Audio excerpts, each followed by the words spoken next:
En vue de la réalisation et de l'expression progressive de cet homme céleste dans le temps et pour l'éternité, la tête céleste a donné des dons. Étant monté dans les hauteurs, il a emmené des captifs. Il a fait des dons aux hommes.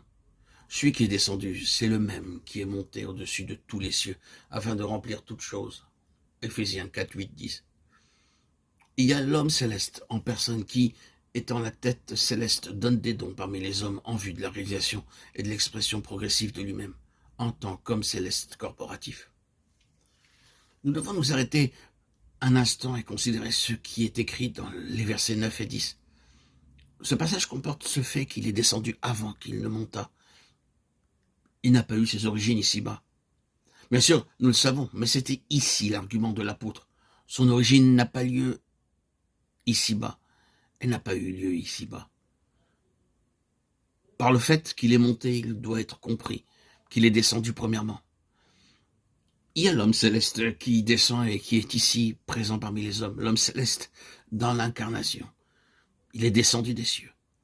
Étant descendu, il est monté afin de remplir toutes choses. L'univers tout entier doit être rempli de l'homme céleste. Or, vous devez avoir ces données de base avant que vous puissiez comprendre et apprécier ce qui suit au sujet de ces dons.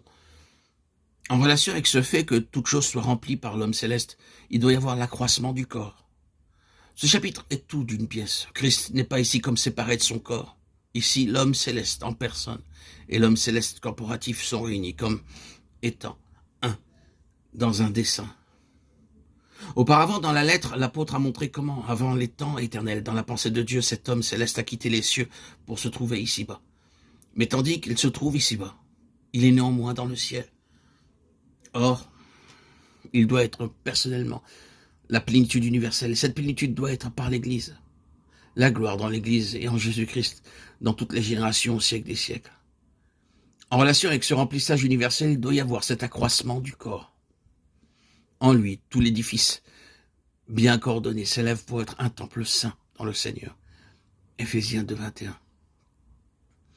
Dans la lettre aux Colossiens, il y a une parole très similaire. Sans s'attacher au chef, dont tout le corps, assisté, solidement assemblé par des jointures et des liens, tire l'accroissement que Dieu donne. Colossiens 2, 19. Il doit remplir toute chose par son corps, qui est sa plénitude. Donc, le corps doit grandir, le corps doit s'accroître, le corps doit ajouter à sa stature, jusqu'à ce qu'il parvienne à la pleine mesure de Christ. Or, en vue de cet accroissement, les dons célestes sont accordés à ce corps céleste par l'homme céleste.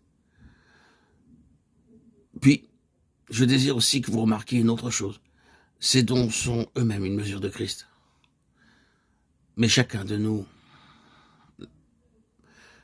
à chacun d'entre nous, la grâce a été donnée selon la mesure du don de Christ. Éphésiens 4, 7. Les dons sont une mesure de Christ. Et donc, ils sont tous destinés à produire la plénitude de Christ, à conduire à cette plénitude. À leur façon, ils représentent une plénitude de Christ dispensée dans le corps. Ils doivent contribuer à réaliser la pleine mesure